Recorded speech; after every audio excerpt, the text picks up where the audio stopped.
Multidisciplinary artist based in Milwaukee, Wisconsin. He holds a master's in architecture from the Southern California Institute of Architecture and a bachelor's in science in architecture from the University of Michigan. His background in functional design guides his creative output, which includes furniture design, sculpture, film and video, graphic design, and public art. More recently, he has been engaged in researching and rethinking playscape design as a viable site for abstract, interactive sculpture. Chi's work has been exhibited in galleries and theaters in New York, Los Angeles, and throughout the Midwest. He is a recipient of grants from the Wisconsin Arts Board, and in 2005, he was named Artist of the Year by the Milwaukee Arts Board. He is an associate lecturer here in the Department of Art and Design. Some of you may have been watching Ray's project outside the East Library on North Avenue, and that's going to be unveiled, I think, next month. And it's been interesting to watch that develop as well. For those of you who were here last week, you found out what a collaborative member of the Milwaukee arts community Ray was and is, as Bobby Seraldo and Andrew Swan talked about, having Ray work on so many of their projects while they were stealing his heat in his studio. So, on that note, I'd like to remind you that the 2014 Knoll jurors are coming to town a week from tomorrow. They will be giving a talk at Innova. The talk begins at 6:30. There's a reception at 6. I urge you to come and listen to them, even if you aren't in a position to apply yet. It's always interesting to hear what curators have to say about their home institutions and their curatorial interests. And of course, like everything at Innova, that's free, so we hope to see you then. Ray.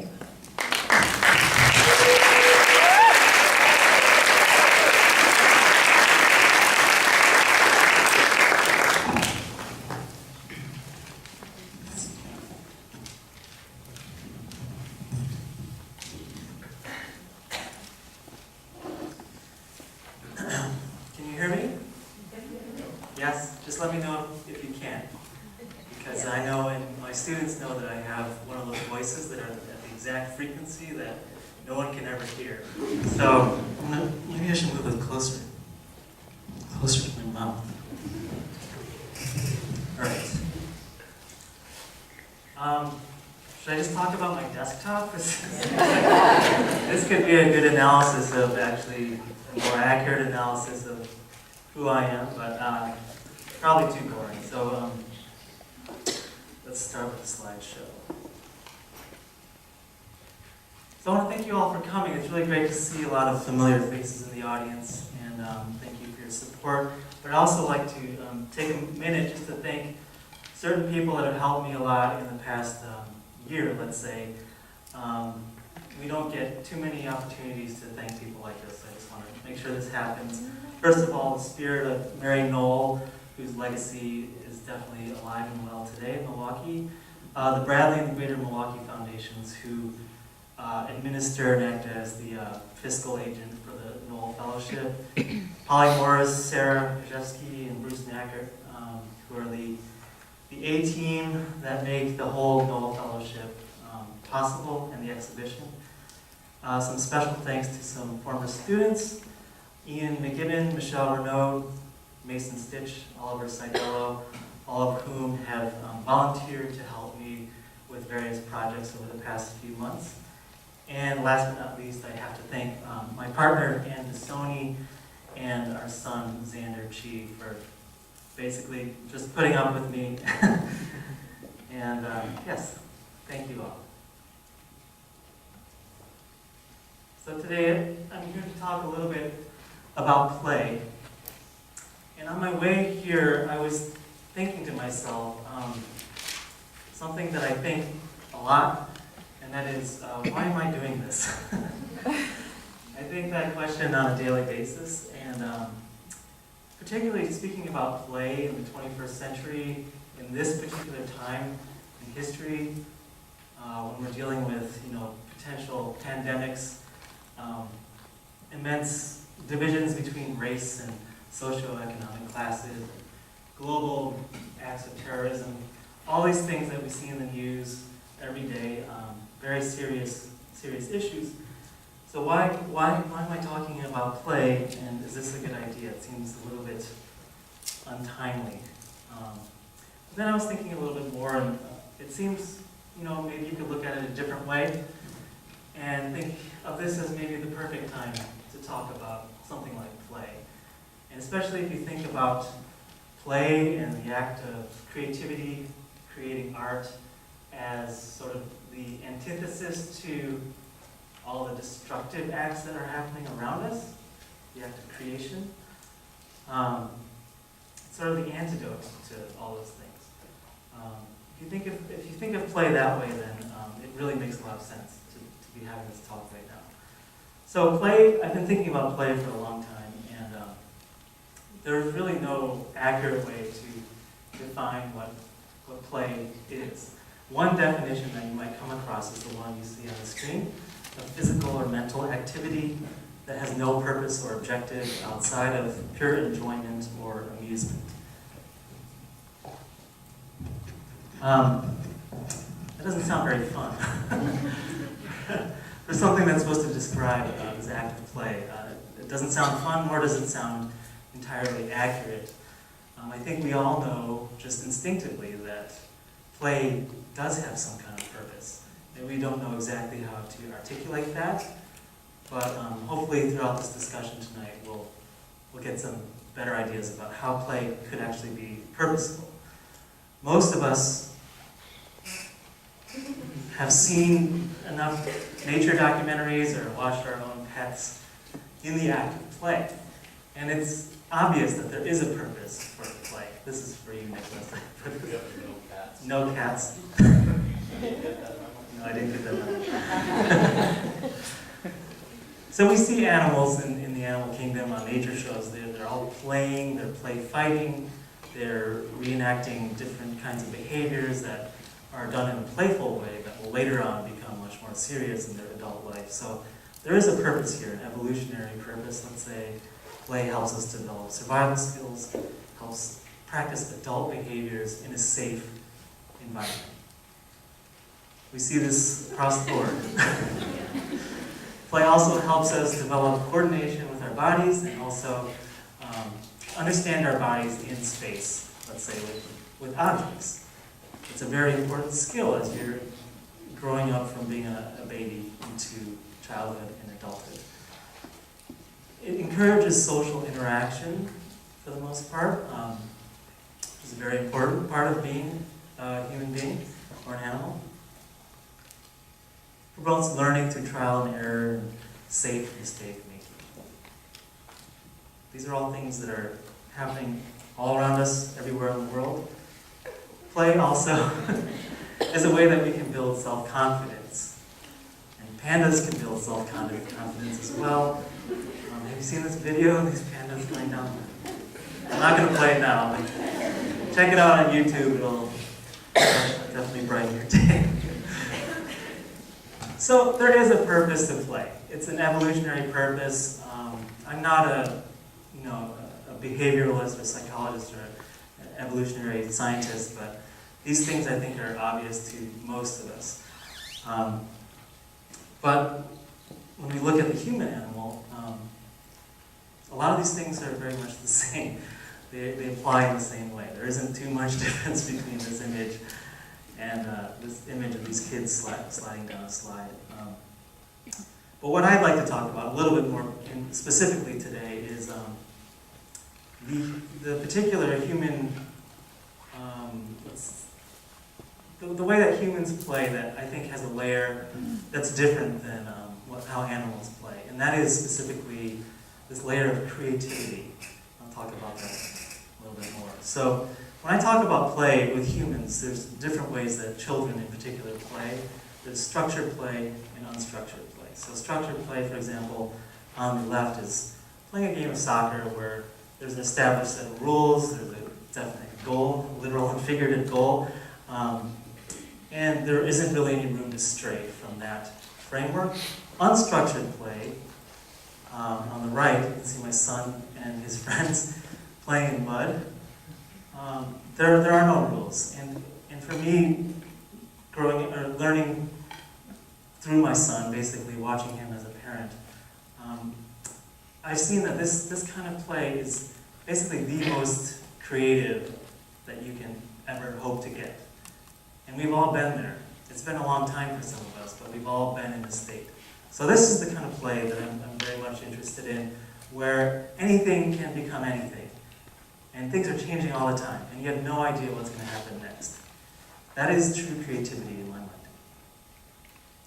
So if you think about play this way, there's certain attributes that you can identify. There's a sense of a diminished self-consciousness. There's a shedding of inhibitions. There's a desire to find new solutions and find new ways of interacting. And there's an openness to the unusual and the unexpected. If you think about these bullet points as kind of symptoms of a condition, that is, in my mind, creativity. All of us, I think all of us in this room are creative individuals. If you can think back to moments in your studio or in the classroom where you really felt like you were in the zone and things were just clicking along and you're just making amazing things happen, I feel like all of these bullet points are kind of things that are happening at that moment. Okay, so now I'm going to talk a little bit about some work.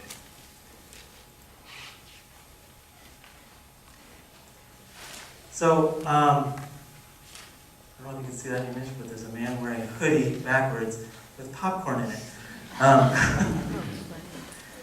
Some of my earlier work dealt with this idea of play. I don't think I realized it at the time, but now in retrospect, I can see that there is this kind of thread of thinking about play. And in college and in graduate school in architecture, I was playing with the idea of form follows function, which is what you're supposed to learn in architecture school. But I really was trying to subvert that whole notion and think about functional design, like architecture or furniture design, in a slightly different way. This is something that I made in graduate school for architecture, and it's called the Bronco bike. And we all know the function of a bike. Bikes are beautiful objects, for sure, but I wanted to learn how to weld, for one, but then on top of that, I wanted to play with the functionality of a bicycle. Can this purely functional object become fun? Can it be sculptural in a fun way? Can it also have its function subverted in an interesting way? So if you notice the detail on the rear wheel, in particular, the axle is off-center, so that when you ride this bike, it actually bucks up and down like a bucking bronco because of that misplaced axle. And I had fun with it sculpturally and with the details. You can see the spurs on the pedals, and the handlebars are like horns of a bull. This is another functional design I made in graduate school. This is a chair. It's called a musical chair. So it still serves the basic functions of a chair. You can sit on it, right? But I wanted to add a new layer of function to the chair and see what would happen to it. In this case, I wanted the chair to become a musical instrument. And in adding that function, it necessarily changed the form of the chair, turned it into more of a resonating chamber for sound to travel through. Here's a short video of, oops, hang on, let me get this sound going here.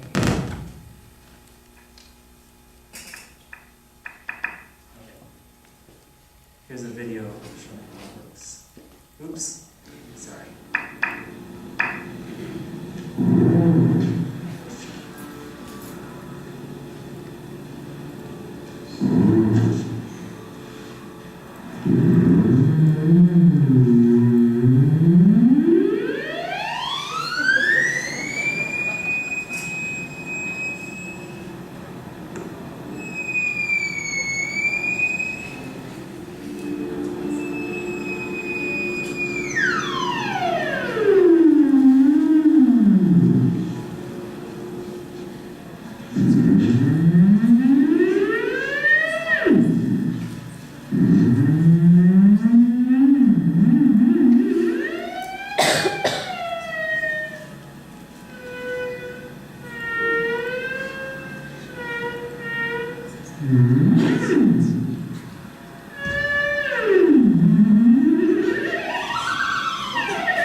So some of you in my classes have seen how that chair works, but just briefly, there's an instrument called a theremin, which is the only musical instrument besides your voice that you can play without actually touching. And it involves two antennae, one of which controls pitch and one controls sound. So depending on how close your hand is to each of those antennae, it changes that variable. So in my chair, I incorporated in the design the components in the circuit board for a theremin to live, and you can just basically play it with your butt. I try to have a good time in architecture school. Are there any architecture majors in the room here? No, okay, that's probably good.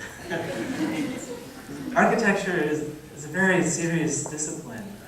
They try to make it very serious, and I always, every project that I did in architecture school, I tried to have some fun with it, play with it, and push the boundaries and the limits of comfort a little bit with what I was doing. Here's a slightly more recent work that I made. It's also in the realm of furniture design.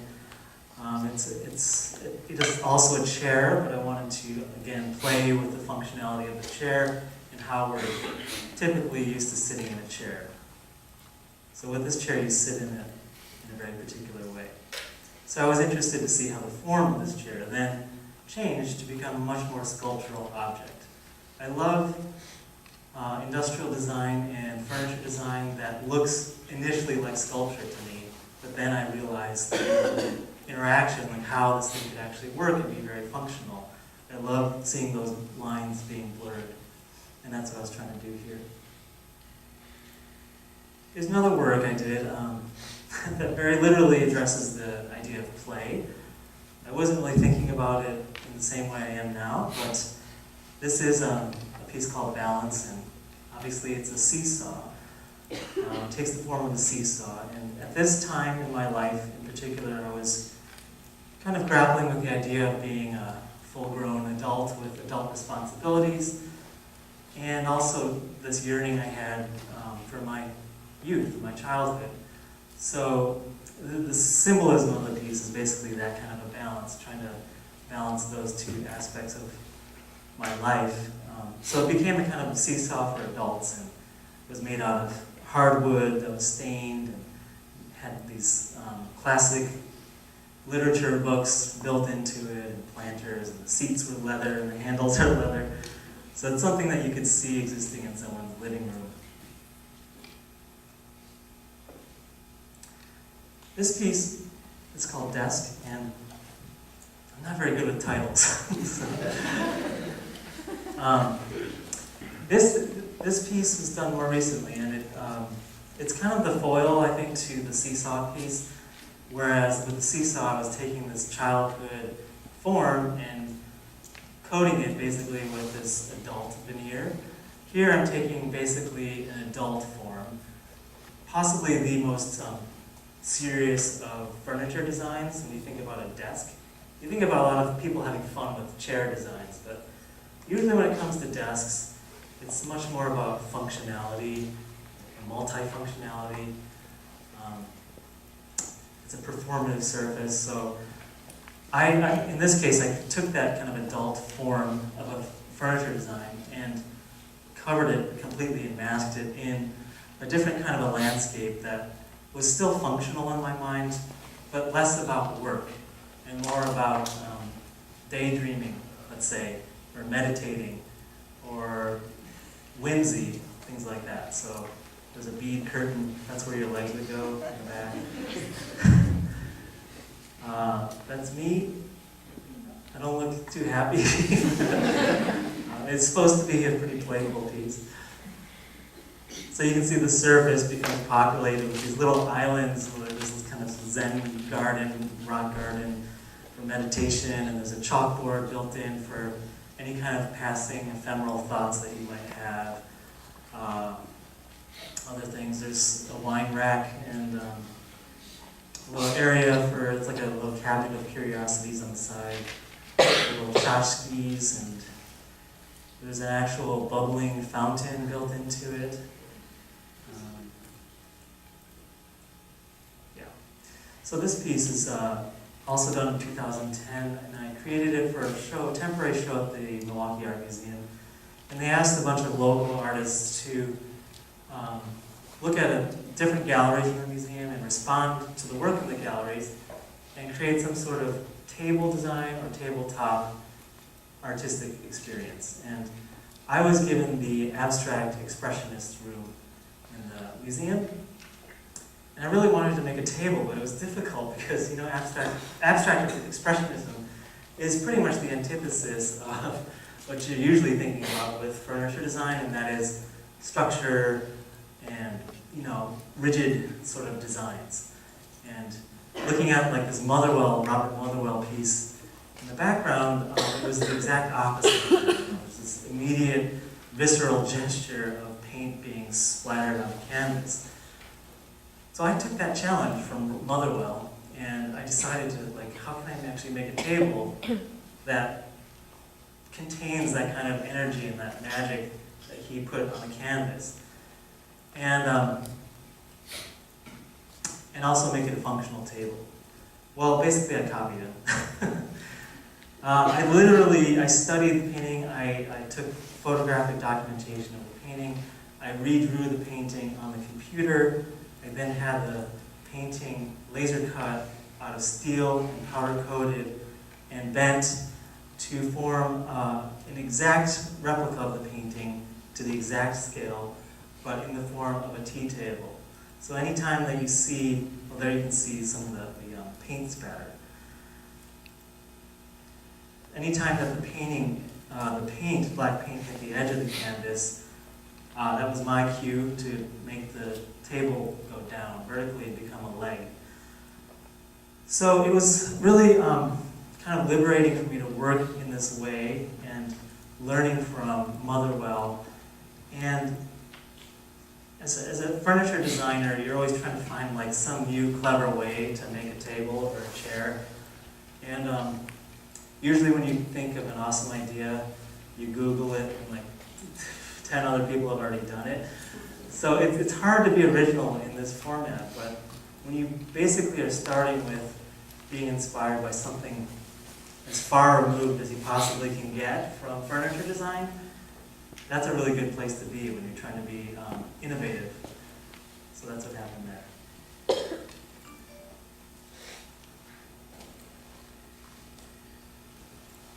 So playing with others is also very important as being a part of the human species. And when I think about artist groups that work together collaboratively, first thing that comes to mind is the Bauhaus, which a lot of you have studied, I'm sure, in art history class. 1920s, in Germany, there was a group of amazing designers, architects, painters, sculptors, theater people, all coming together under one roof and basically teaching each other, forming a new kind of school, an art school, under one umbrella design ideology. And when I was in architecture school, we learned a lot about the Bauhaus, and I was studying works by Walter Gropius, who was the head of the school at the time. He was designing buildings like this, very modernist, very minimalist, no ornamentation types of architecture. I was also looking at Bauhaus furniture designs. This is a famous chair by Breuer, and I really like this stuff, but at the same time it felt very kind of cold and distant to me, not very human in a lot of ways. So that was my impression of the Bauhaus at the time. And since then I've learned a little bit more about this group and seen a different side of the Bauhaus. This side of the Bauhaus. These are amazing, incredible costume designs for a ballet by Oscar Schlemmer, the Triadic Ballet. So this is a whole new aspect of the Bauhaus that I've never known before, and it really still inspires me today. So on YouTube, there's a 30-minute video from 1970 when they reconstructed this ballet to different music. And it's just incredible. So I'm just going to play a little bit of it for you.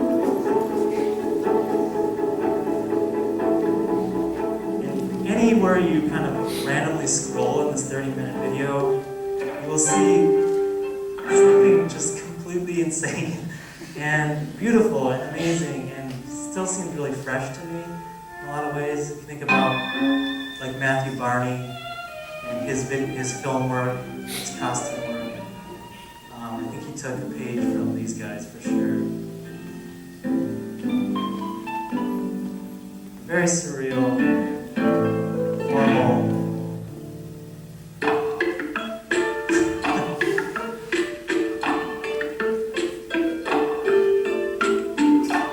I bet if you had this on TV, kids would just be glued to the screen. It's like the ultimate Sesame Street video. So it just goes on and on. And if any of you are still trying to figure out your Halloween costume, a lot of good ideas here.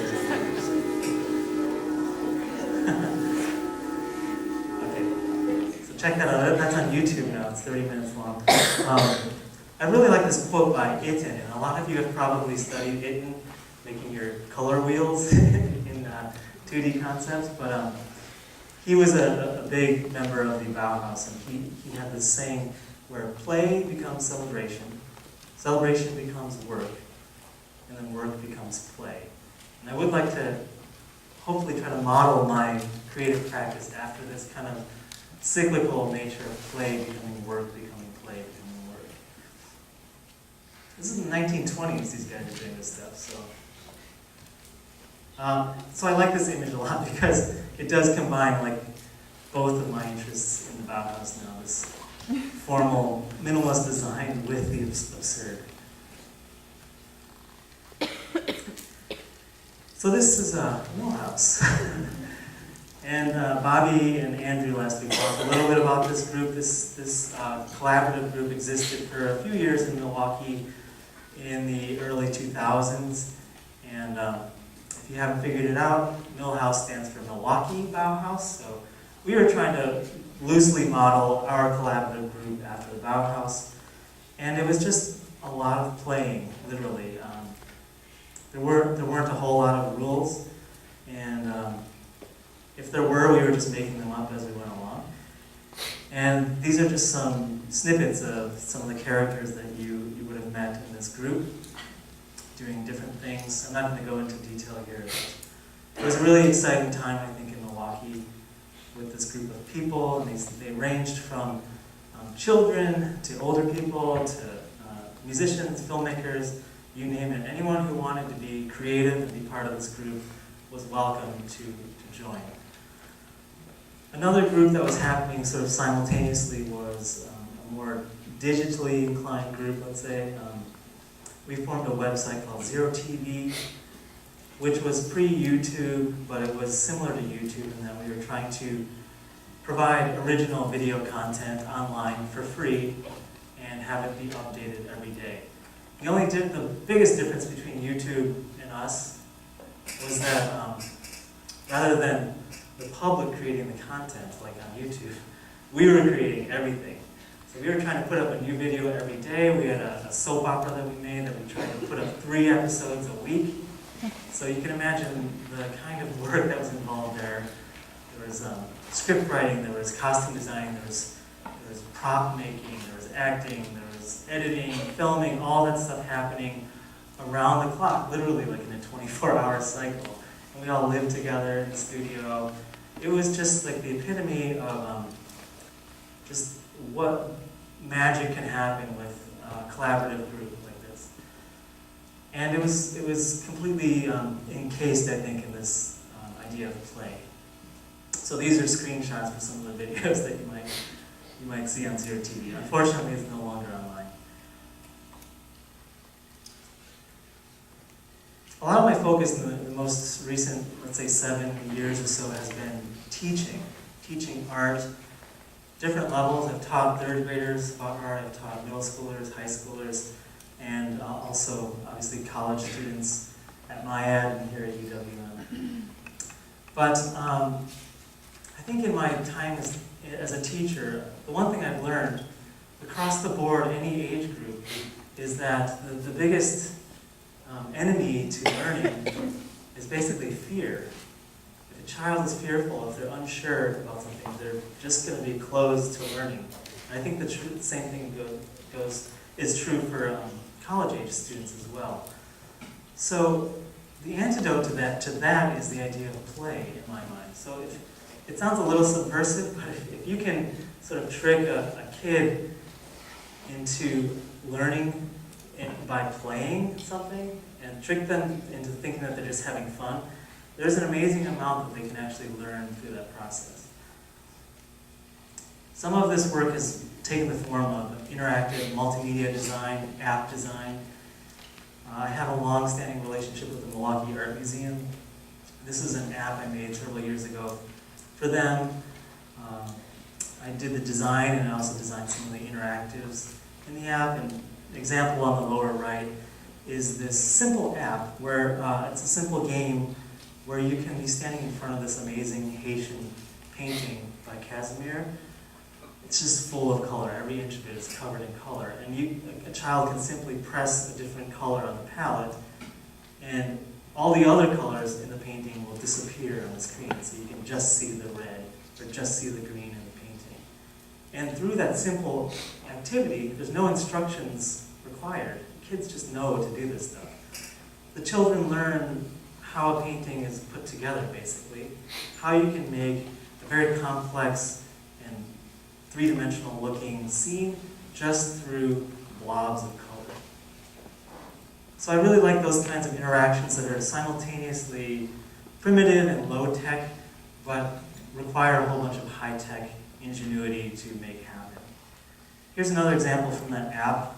You know, the first thing you learn at a museum is that you can't touch anything. There's so many treasures inside of, especially decorative art objects, that we never get to see. So with this app, I allowed visitors a peek inside some of those things. So this is an amazing chest of drawers that's owned by the Chipstone Collection that's normally closed. You can't touch it. And then they let me touch it. So I made a stop animation just showing all of the amazing secrets inside. Drawers upon drawers, all hand-carved secret drawers. More drawers. All of which we never get to see. Super secret drawers.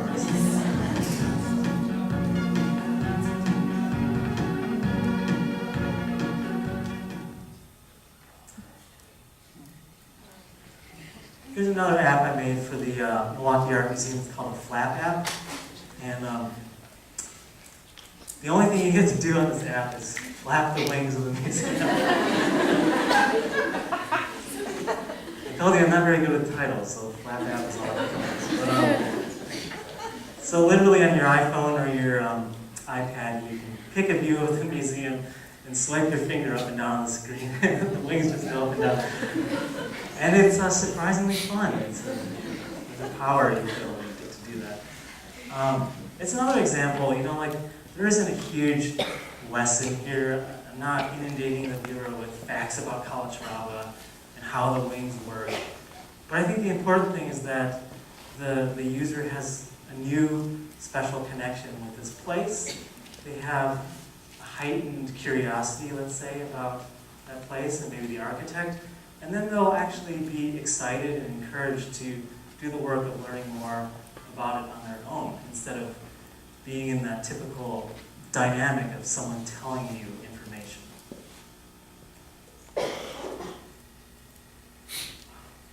Okay. This is a more involved project I worked on in collaboration with Chelsea Kelly and Bridget Gorbensky in the Art Museum. Some of you may have seen this space there, but it was sponsored by Kohl's.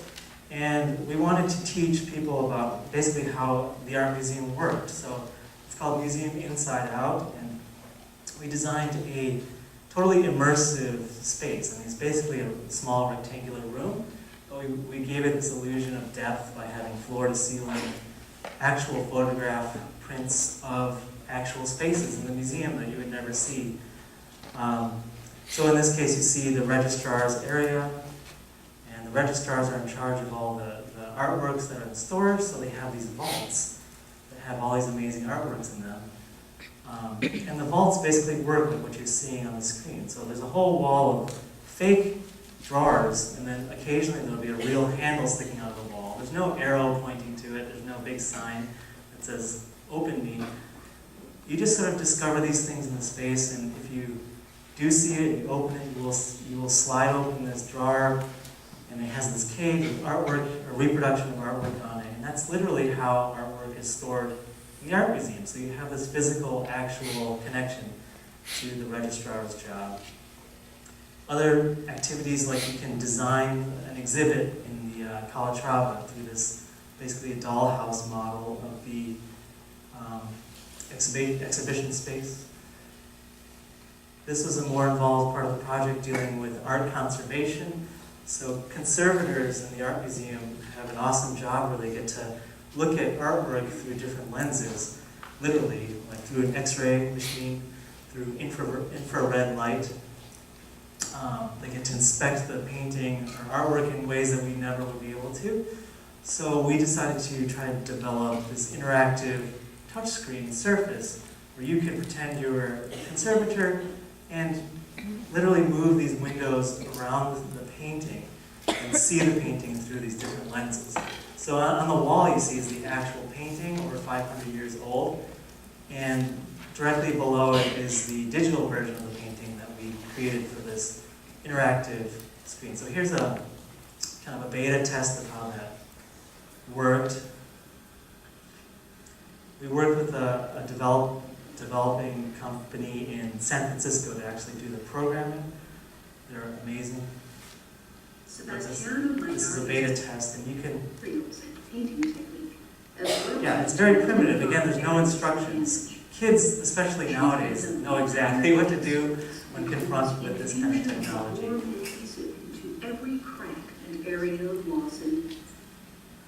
So I think the space is still open to the public if you want to check out the space in person at the museum. I was lucky enough to be asked to design an app for the Frida Kahlo Museum in Mexico City last year. And same kinds of things I was thinking about with this app. I wanted to capture the spirit of Frida Kahlo and the colors and textures of her paintings. But how do you do that in this piece of technology with a flat glass screen? I tried to figure out ways to make it fun. So, for example, there's a butterfly that will fly across the screen, animated, just randomly. You can't click on it, you can't do anything with it, but it's just a nice surprise, and it adds a kind of depth to the screen. There's an activity on the right where you could listen to letters that Frida Kahlo wrote, read to you by a person impersonating her voice, but then you could also physically write your own letter to Frida Kahlo on a real piece of paper and put it in a mailbox right next to that station. That was a really great app to work on. These are some videos that I made as part of the app. There's a scavenger hunt. Hello, friend. Have you seen my head monkey, Mr. Fulan-chan? He likes to play tricks on me. He took some of my favorite things and hid them in the garden. Can you help me find them? Choose one of these hiding places and find the object that doesn't belong. Okay. If you... So yeah, it's a fun thing that bridges the gap between the technology that kids are just going to want to stare at the screen, right, and not actually look at the artwork that's in front of them. So this is a way to get them actually physically moving around the museum, finding physical objects, and looking at the screen in tandem. So this is another app that I made for the Calgary Tower in Canada last year. And they kept telling me, you gotta let people know how tall our building is. It's not that tall, it's like the 20th tallest building. But they kept saying, you gotta tell them like how many feet, how many meters. And I thought that was really boring, a boring way to present this information. So what I did was, I made this video as the first thing you see on the app.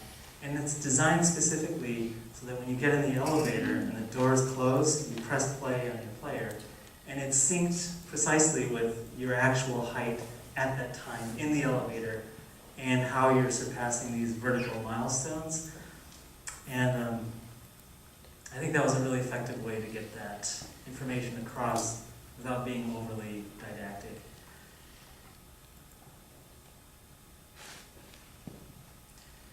It was also in this tower that I met Bilbo Baggins. Okay, so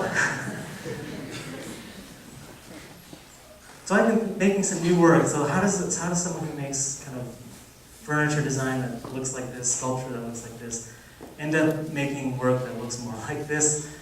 I think there is a logical progression that's happening, but mostly I blame this guy. Right here. This is my son Xander. He's now 7 years old. This is his most recent school picture. He has really changed my life, as having a child would. But also as an artist, I think I've really learned so much through playing with him and watching him play with his friends in all the ways that I talked about already, this kind of heightened sense of creativity. And he's reminded me of what that feels like. And I want to get back to that place as much as possible. So I owe a lot of this new work to him. Here he is. Here he is being creative. You know, there's a cardboard box. Sure, let's sit in it and read a book. Why not? He's great. You should meet him. So one of the things I did for him and for myself, really, was I built a house, a playhouse. So it's a scale of architecture that makes sense to a kid. And at the same time, I didn't want to make one of these typical cutesy, playhouses that you see typically. I wanted to add a level of sophistication that appealed to me and adults that we would have over as well. So I actually use this playhouse quite a bit and do work in there in the summer, maybe more than Xander does. But that was kind of the goal for this piece. It's not overtly directed. It's more of just like a neutral space for creative things to happen for both adults and kids. Something that we like to do a lot, any chance we can get, is go to a sculpture garden and enjoy sculpture at that scale in the outdoors. So here's Xander appreciating a solid sculpture. But unfortunately, and for good reason, the first thing you see when you go to any sculpture garden is a sign like this. It's true, touching can harm the art. But it's so irresistible.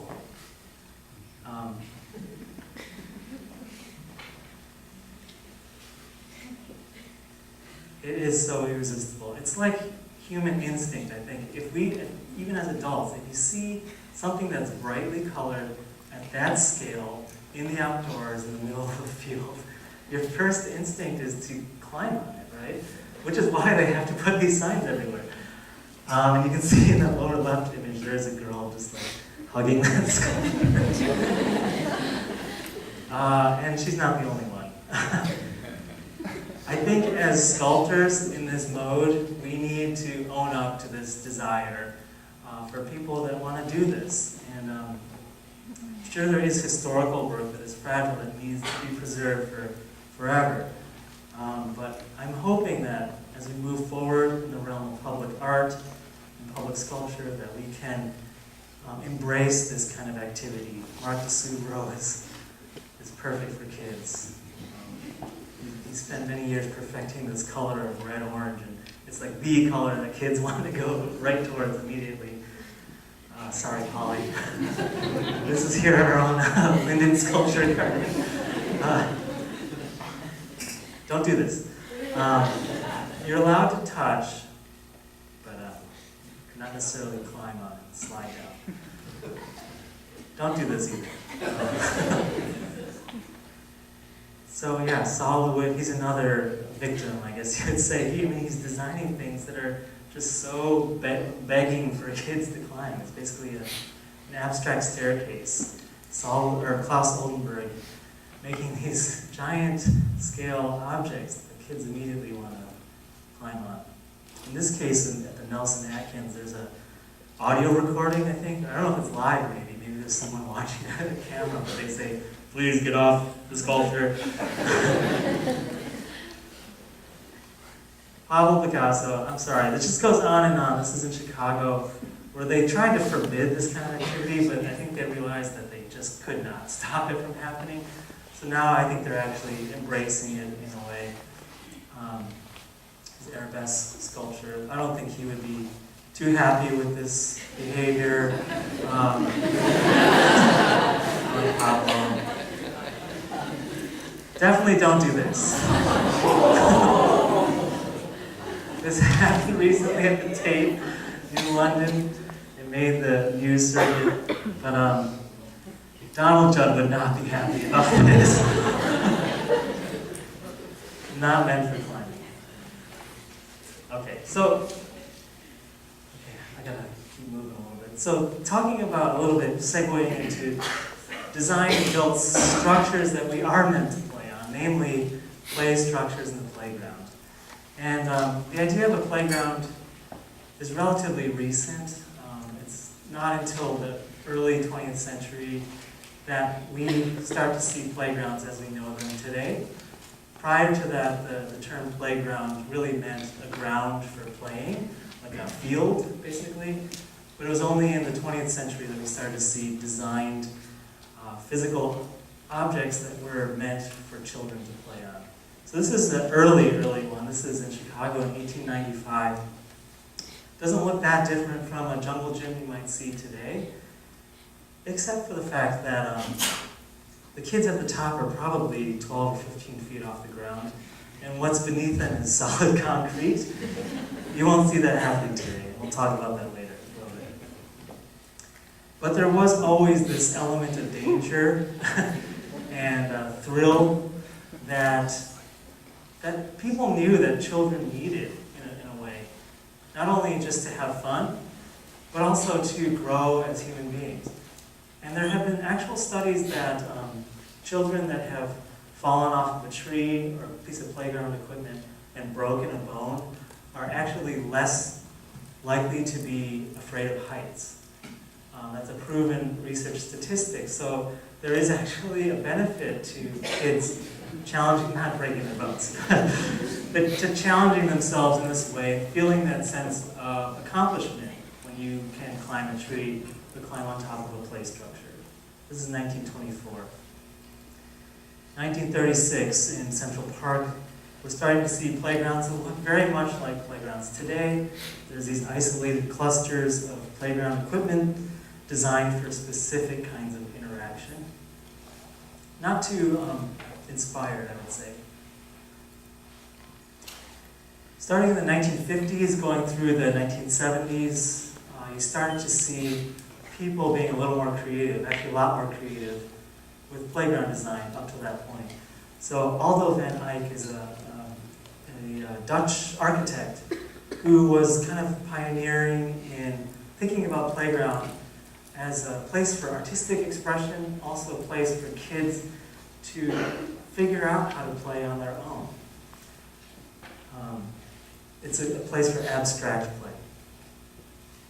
He was also the first, in my mind, to think about the playground as an integral part of the urban fabric, particularly in Amsterdam. So if there was an empty lot between two buildings, he would fill it very intelligently, I would say, with his design that responds to the existing site conditions of the city.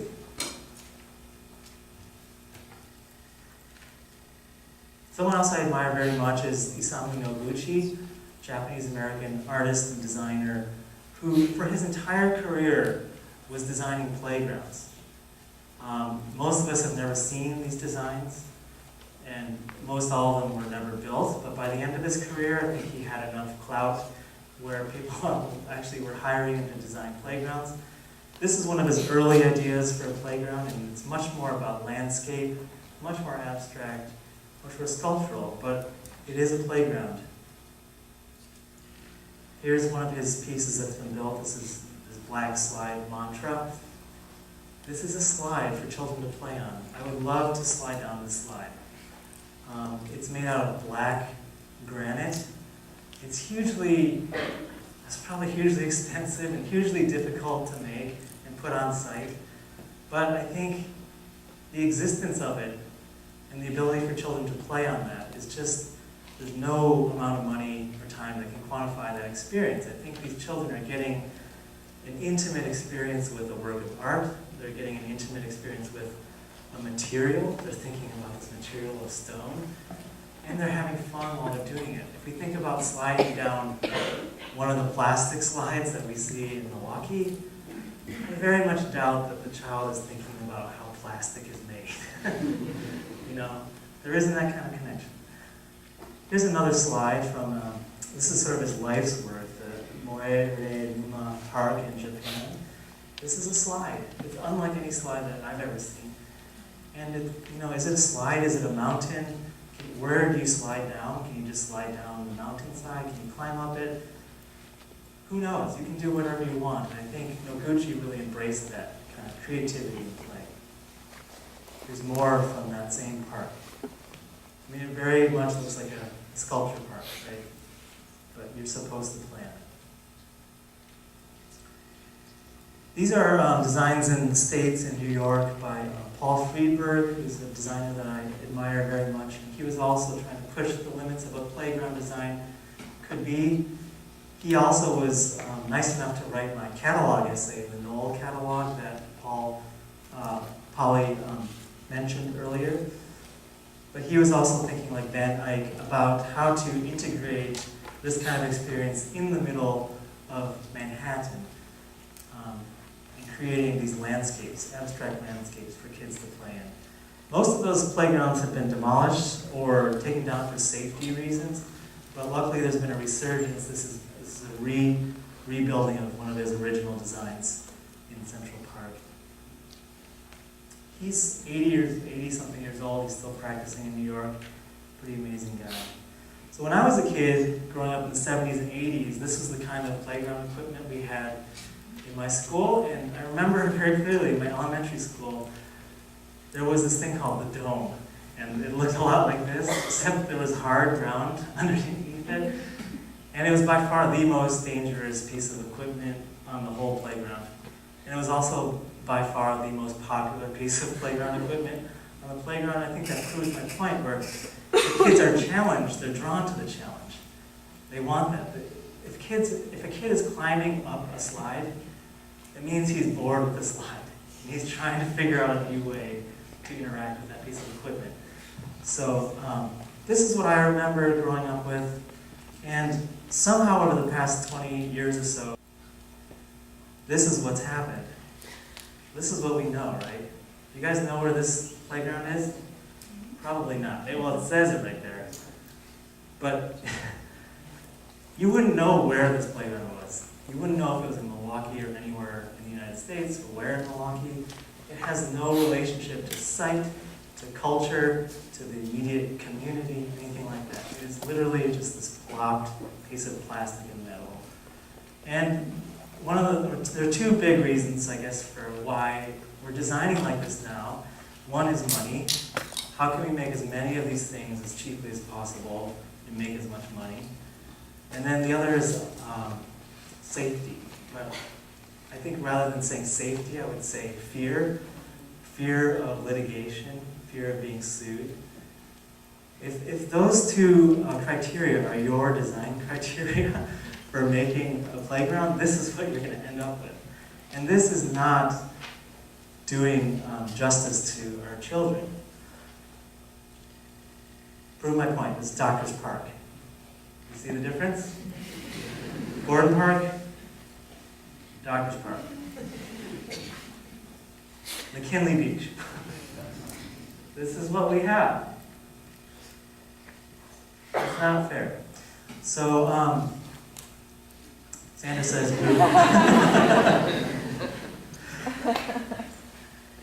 this is another problem, okay? I'm victim to this as well. Parents need a break. Give us a break. But we see this a lot on playgrounds, where there's less and less interaction between the adults and the kids. And I think a lot of it has to do with the fact those poor kids. A lot of it has to do with the fact that these are designed for kids. Why can't we design playscapes that are for the parents as well as the kids? I think that would be amazing, because a lot of us want to get wild and play. And this could be avoided, possibly. But more importantly, this could be avoided. more and more kids are becoming addicted to their screens, and just to see a kid outside on a beautiful day looking at an iPad or something, it's sad to me. There's a benefit to technology, but there's a place for it as well. So this is the real problem. We need a design to challenge our kids and engage them much more. And luckily there are people doing that. There are people starting to do that in the world, not necessarily so much in America, but definitely in Europe, the Netherlands, Scandinavia, and Asia, Japan. This is in Amsterdam. There's a design group called Carve. This is now like 8 years old, so this is pretty, it's kind of an older model of what a playground can be, but you can see it's much more, it's much less directed. A child might come up to this thing and ask, how do I play with this thing? How do I play on this thing? That's the exact question you want a child to ask, because then immediately they're starting to be creative. And there's different levels of engagement depending on the child's age and ability. And it's an interesting thing to look at, I think. This is an interesting thing to look at. This is one of a few realized playgrounds by Toshiko Horiyuchi Nakata. She's Japanese, and these playgrounds are entirely crocheted. It's incredible. By hand. There's an image of her crocheting these things. Completely abstract. There's no direction for how you interact with this thing. You can climb through it, you can climb on it. It's like a big spider web. I love looking at this thing. I wish I could play on it right now. So as Polly mentioned, or Sarah mentioned actually, part of what I was able to do with the Knoll Fellowship that I got this year was travel. So I traveled to Denmark and Sweden to look at their playscape design, their current playscape design. And this is one of the first stops I made in Copenhagen. This is a place called Superkilen, designed by a group called Superflex. And this is a massive part of downtown Copenhagen. It happens to exist in a neighborhood it's the most diverse neighborhood in Copenhagen.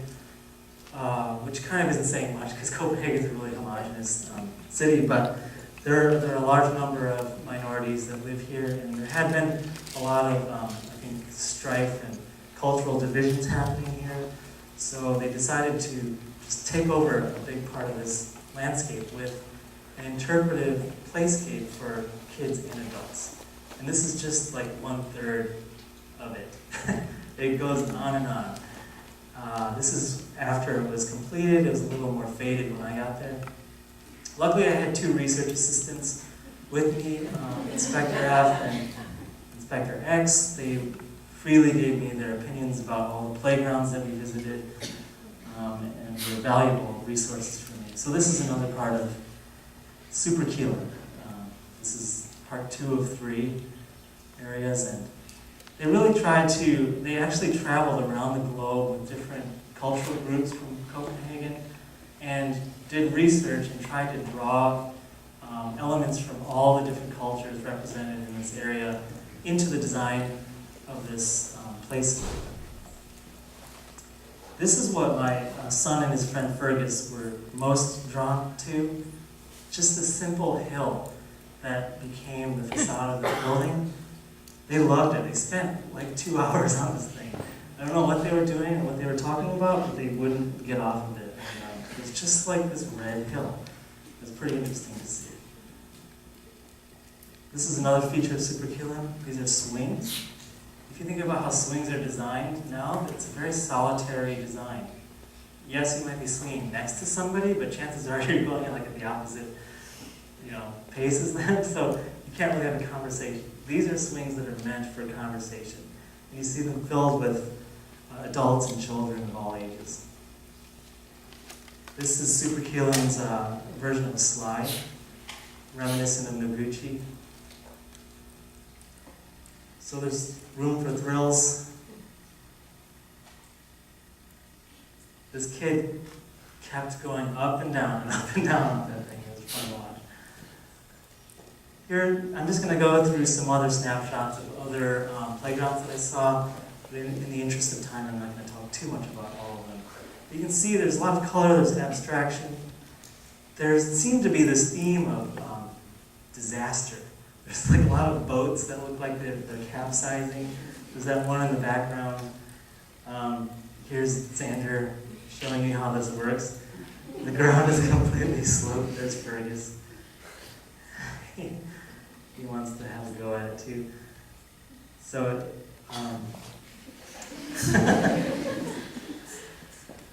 a lot of fun. It was so much fun.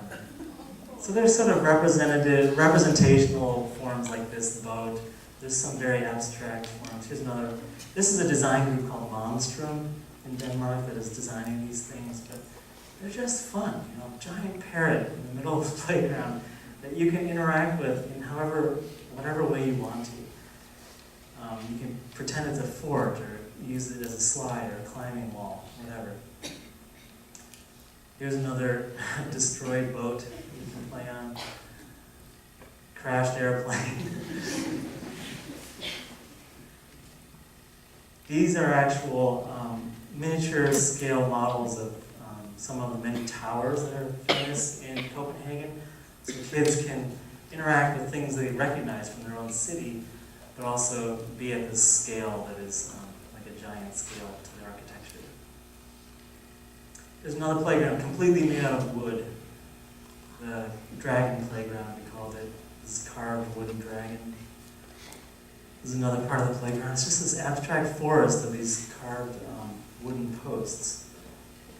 Some of them carved really beautifully in unusual places. This is very low to the ground. So kids here, like I said, with the Noguchi slide, they're learning about this material, whether they know it or not, in a really magical and surprising way. They have a whole series of artist-designed playscapes. This is one of them. They commissioned and paid artists to design playgrounds, which would be great to see in Milwaukee. There's more social engagement in their play. This is a bench that you can only really have fun on if you have a whole group of kids. There's really abstract play. It looks like Teletubby world. Where literally the kids didn't know what to do on this thing, but they ended up using it like a slide. A big metal dome. The parents had fun as well. Play is really integrated into Danish society in a way that you don't see here. In this case, literally just a sidewalk is interrupted with trampolines for anyone to play on. Here's another playscape near the Carlsberg Brewery. These are swings. Very impractical design for swings, but also very visually interesting. Sculpture, almost like Christo's gates in New York. Here's how these trampolines work. This is another playground. Really love these embedded trampolines. So you can see it's much more about landscape there and abstract ideas. So this, just to remind you, this is what we have to deal with. There's so much more. What I've shown you is just like really the tip of the iceberg. If you're interested in this kind of stuff, there's a great blog called play-escapes.com, I think, and it's really a great resource for this kind of stuff. Okay, now I'm going to talk about my work very quickly. So I did get this commission to design sculptures for the public library. And I wanted to look around contextually at the city, and these are some typical urban scenarios that we see in Milwaukee or any city, things that we all take for granted. They're ubiquitous kinds of things and materials and textures and forms that we don't even see anymore. You know, we have blinders to this stuff. But if any of you that have kids or are around kids, you know this. It's not so boring. You know, these curves immediately become like a balance beam, and this happens just very naturally and inevitably. It always happens, probably across the whole globe. It's just built into our DNA, I think. So kids have a special intuition. They have this way of experiencing the world with their eyes very much wide open, seeing potential in anything, even the most boring design, like a bike rack. Kids they flock to these things. It's like a pop-up playground for them. You know, I see it every day after I pick up my son from school. There's a whole playground at their school, and most of the kids are playing on the bike racks. You know, the kids, if there's like any kind of incline in the ground, they're going to try to slide down it. See if it works as a slide. So there's potential here that we don't see, but kids see, and I wanted to try to unlock the potential in these designs for the library and try to re-energize us as adults in the same way. There's a sandbox. Okay, so here's the new library, which you've probably seen. It's almost complete, and I proposed 3 sculptures for this with those ideas in mind of contextual design, learning from the immediate environment, and letting the designs evolve on their own. So you can see there's this idea of a sculptural procession with 3 sculptures going around Kramer Street towards the actual entrance of the library, which is on Kramer Street. You just saw the rack on the left. Here's another sculpture called the Serpent, and then the 3rd sculpture called the Boulder. And then finally the entrance to the library. Here they all 3 are again. So I thought of these as kind of characters in this landscape, interacting with each other and also just existing on their own. With all of them, I appropriated different materials from the site. So again, like talking about the bike rack, the library needs bike racks anyway, so I decided to appropriate that material and transform it into more of a sculptural expression. And I did this by basically warping or morphing the form of this lowly upside-down U bike rack and letting it escape the confines of that form and become something else, kind of like frames of animation, like that. So maybe, I don't know if this will happen, but if you're driving by these bike racks, you might kind of see this animation out of the corner of your eye. There it is in 3 dimensions. And I wanted people to stumble upon it and just see these bike racks, or maybe not see them because they're so used to seeing these bike racks all over the city, but then start to realize that something's a little different here, and eventually realize that the whole thing is a kind of sculptural, functional, and sculptural expression. There's again some more recent rendering. And there they are now. They're complete. They're sitting in the basement of the Kenilworth building, but they will be installed within the next month, so you'll see that going up soon. The boulder, I mentioned before, there's a concrete paved entry that was meant to have this rectangular stamped pattern on it, something like this. So I wanted to appropriate that pattern and that material. I also love these columnar basalt formations, or these natural stepped rock formations. So I was thinking about that as well, with the simple kind of design of extruding this pattern vertically and creating not only a functional seating area, but a place for kids to play as well.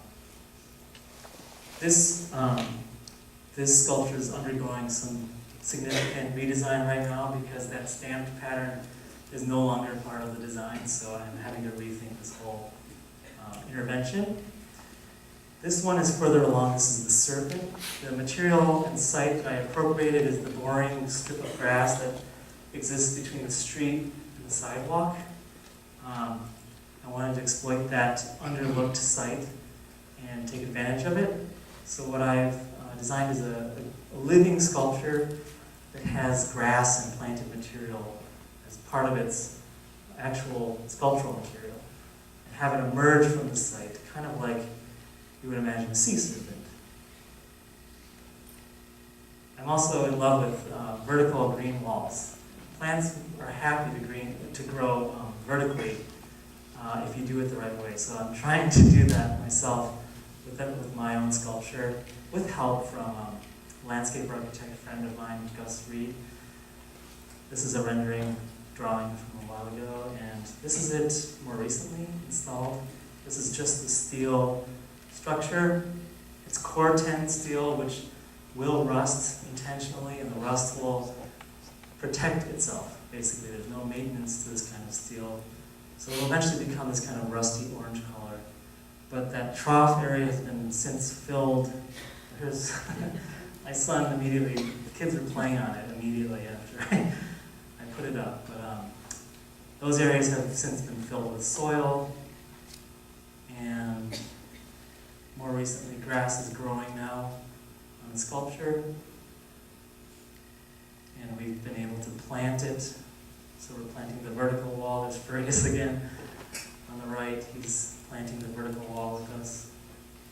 Here we are working late into the night, and more recently you can see there's some plants growing on it. So that's really exciting to see. Hopefully by next spring or summer this thing will be full of plants, I hope. It's a pretty experimental idea for me. Okay, so I'm going to wrap it up very soon. So talking about the most recent work that was literally completed last week, that is now on view in the Knoll exhibition at Innova. So for this show, I was thinking about all these things that I talked about. I was thinking about my son. I was thinking about stuff that I love about art, particularly modern art. Stuff I love about galleries, all these things, and trying to find ways to bring that energy of play, the childhood of the playground, literally, into designs of abstract sculpture in the context of the gallery. Can those two worlds exist in the same place? That's what I wanted to find out with this new body of work. So I was influenced by forms that I would see on the playground, even the bad ones. You often see these kinds of tubular structures curving around. You see these like a dentist's office or in the library where kids have these beads that they can move around. And these things, I absorb these things when I play with them and look at them. And they come back to haunt me in my artwork. I was also thinking about modern art, Solowitz and his work, and the playfulness of just this kind of curved drawing. I'm sure some of you in this room have doodles in your sketchbook that look a lot like this, noodly, curved scribbles and doodles. All these things came together in the form of a sculpture for me, using actual noodles, full noodles in this case, as a material for the sculpture. So I wanted things to be on the borderline of being recognizable as a material. I think most of us have interacted with pool noodles, but also abstracted in a way where we don't quite know. It seems unfamiliar once again. So this is a large-scale installation that people are meant to walk through. If you go to this show, you can walk through it. You can't hang on it, but kids and adults are invited to walk through this and explore it any way that you would like, really. It's made with hundreds of pool noodles that have been cut and glued together, wrapped around steel conduit that's been bent by hand. And this one I just wanted to be a real expression of joy and color, and just be really exuberant and playful. And I think I succeeded, because at the opening the kids were going crazy with it. They were all over it, all under it, doing whatever they could to have fun with it. Something else that I have enjoyed with my son is building forts. How many of you in this room have built a fort? Right, exactly. It is like a human primitive instinct as children to try to be an architect, basically, and create your own private space. Create a kind of architecture that's super creative, because you're usually not going to Home Depot and buying 2x4s. What you're doing is trying to just find things that are around you, like pillow cushions and blankets and sheets, and trying to be as creative as you can to make some kind of shelter with those materials. And as you know, as fort builders yourselves, you know that the minute that it becomes an enclosed space, a special place, the minute you go inside there, you are in a different world. It doesn't matter how dark or cramped it is, you are definitely in a place that's not out there. You're in your place. So there's this interesting division that happens. There's this interesting magic that's evoked. There's also like a really heightened sense of creativity where I know when I was a kid and I made forts, I would bring in all the toys I had. I would bring in like random things I found in the kitchen into the fort, and all those things became other things, like a steering wheel for a spaceship, or, you know, literally your mind was just seeing other possibilities in these usually mundane things. So I wanted to do that again. I made a fort. I made a literal fort in the gallery, and I kind of made it as an artist, as an adult, thinking about the gallery as the context, as opposed to the living room being the context.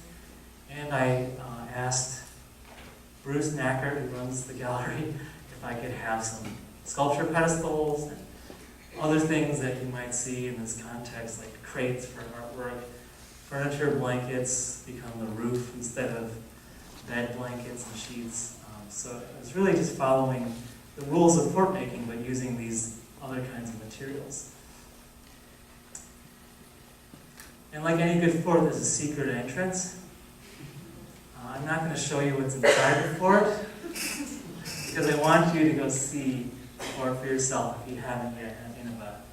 And you're welcome to interact with whatever you find in there. I'm not going to tell you what it is. Another sculpture I made at Nineveh was inspired literally by what you're looking at right now. At a thrift store, I saw the technology section of the thrift store. You often see things like this, and there was this fortuitous stack of old, defunct electronics that reminded me of a snowman. Not quite a snowman, but it's close. And in thinking about snowman, I started to think about time and mortality and temporality, and how all of this technology was so new at one time, but it immediately becomes obsolete, especially in the 21st century, this shortened lifespan. And also literally just thinking about snowmen melting and that limited lifespan of a snowman.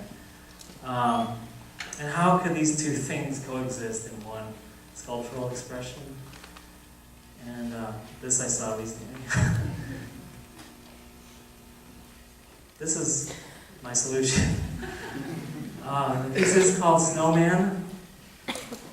And what I did was I literally brought the two things together. So I spent a lot of time and energy looking for white TVs. They're very hard to find.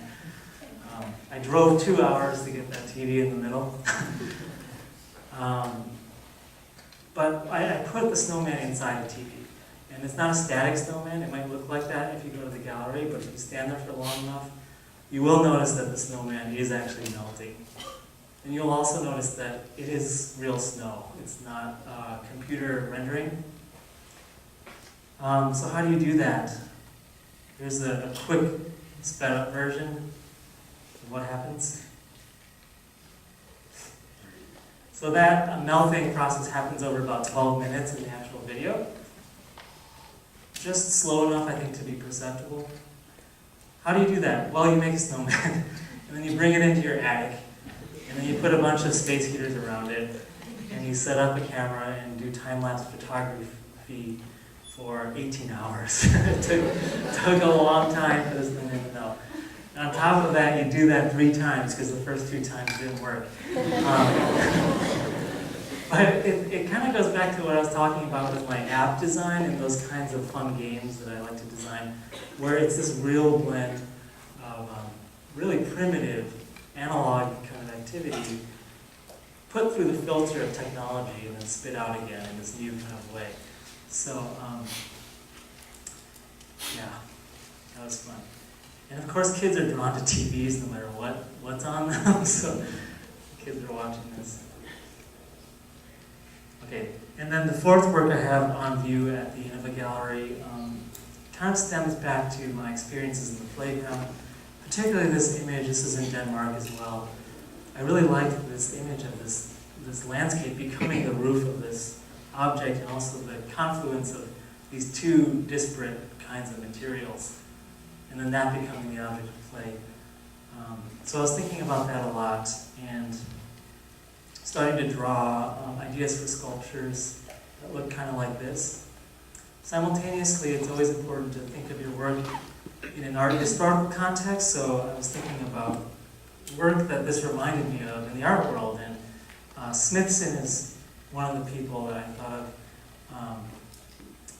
who in the gallery is bringing together two very different materials, usually an overtly man-made kind of material like glass or mirror in this case, and like very aggressively bringing that material in contact with a much more natural and primitive material.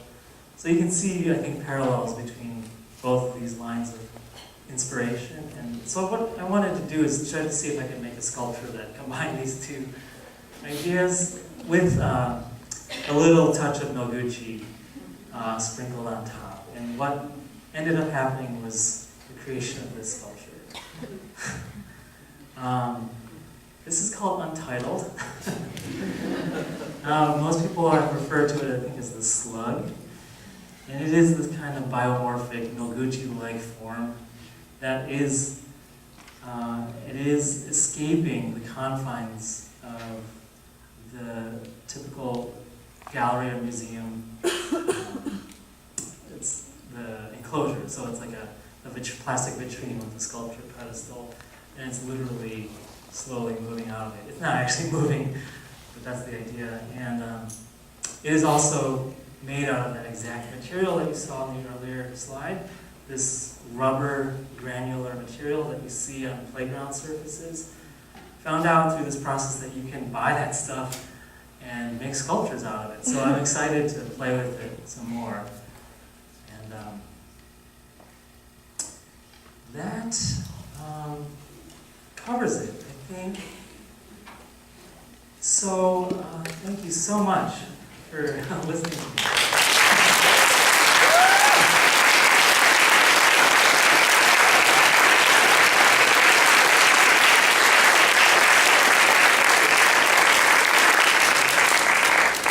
I do have a website. It's not quite up to date, but it's on the screen here. And also, I like to post process photos on Instagram. If you want to follow that, you can see some of what I'm working on. I don't know, is there time for questions? Or? Let's keep it till about 10 minutes, just because we had a long intro. Yeah. Does anyone have any questions about any of this stuff? Or anything? Well, yes? Are you going to do the sound room installation again? The sound room installation from my thesis? Yeah. Oh, maybe, yeah. I didn't show it, but for part of my thesis in graduate school for architecture was that interactive chair, the sonic chair. But that sonic chair was just one part of a larger installation I didn't show you tonight, which was a completely full-scale architectural experience that you could play like a musical instrument. So there were wall and ceiling conditions that you could play with your hands, and they would all make musical tones. So that was an idea I had in graduate school. It'd be great to revisit it, yeah. I don't have immediate plans to do that, but it would be nice to revisit that. Yes? So as kids flock to the serpent when you were first building it, Yeah. do you think that's going to be like a problem in plants? No, that's going to be a good thing, actually, yeah. I'm more worried about the drunk people, which has already been a problem. But if you couldn't hear the question, am I worried about children interacting and climbing on the serpent? I've learned my lesson from Saul LeWitt and Mark de Suver, all those sculptors and sculpture parts. I am consciously designing for interaction at this point. So what I plan on doing once the plants are more established is actually designing in a pathway, which will be a visual cue to let people know that yes, you can interact with the piece. And also, if you know kids, they enjoy pathways. They will actually try to walk on it. So that will help protect the plants as well. More questions? Yes? Ray, when your snowman melted in the attic, where did all the water go? How did you contain it? Yeah, there was a lot of troubleshooting involved with that. I didn't quite know visually like how much water there would be. But by the third try, I got it down. So there was a very large Tupperware like storage container underneath it. And I shot it in front of a green screen too, so that on the computer I could eliminate like the rest of my studio and just have this isolated snowman. My students know this story. Like the first 2 tries, I was up for 10 or 12 hours, letting it melt, and like it got like 2/3 of the way down, and the whole thing just fell over. And that happened again, and then the third time was a charm. So. Yes. So obviously you like playgrounds a lot. Have you ever thought of like designing one? Yeah. Or like what maybe some of the major components that you would want to put in? What are some of the components? Like major components that you would like really consider like the main thing Yeah, to put in it. I think if possible, I would try to reintroduce this element of danger that's so missing from playgrounds today. A difficult battle, but I think it's worth it, and the research says that it's worth it. I think I can learn a lot from playgrounds still. You know, kids do love to slide, they love to swing. There are things that I don't want to eliminate completely, but I think there are definitely ways to rethink, like the way a seesaw worked, right? Can you have a seesaw for like 10 people, let's say, that are sitting in a circle, and maybe it seesaws in a different kind of a way? It's a good idea, I just thought of that. But I think the possibilities are limitless, even within thinking about the structure of existing modes of playing, you know? And yes, I'm definitely thinking about that as kind of the next phase of my career. I have already proposed for a grant, which I didn't get, to design and build a playground in my neighborhood, Harambe, which sorely needs a space like this for the children who have nothing to do at all, which leads to trouble. Other questions? Yes? When you were traveling and doing your research, you talked a little bit about the danger and the fear of lawsuit. The places that you visited that had more adventurous, like dangerous elements, are there different kinds of legal things in place, or is it like a cultural thing where people don't blame? Yeah, I think it's that. I think it's a cultural thing where it's just a less litigious society. People aren't suing each other over everything. I mean, if you read the news, you'll find lawsuits all the time happening in America. For kids, you know, kids are going to hurt themselves on a playground. It's just inevitable, no matter how dangerous or how safe you make it. It's kind of like suing, like a soccer field for a kid who sprains his ankle playing soccer. You know, it kind of doesn't make any sense to me. And I bet if you look at the statistics of injuries that happen in, let's say, Denmark versus America, there probably isn't much of a difference, I'm guessing. Kids are smart. If they're posed with the kind of a challenge, they'll rise up to the challenge and actually take more ownership and responsibility over their actions. So it's much more of a learning experience in that way as well.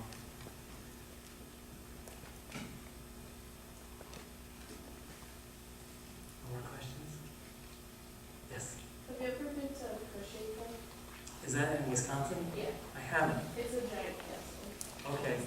It's pretty cool. Yeah, I'm kind of like painting a pretty bleak picture of playground design in Wisconsin, but I know for a fact that there are actually really interesting playgrounds happening now. But it didn't really help my argument to talk about it. So. But there is hope. There's definitely hope. Okay, if that's it, I want to thank you guys again for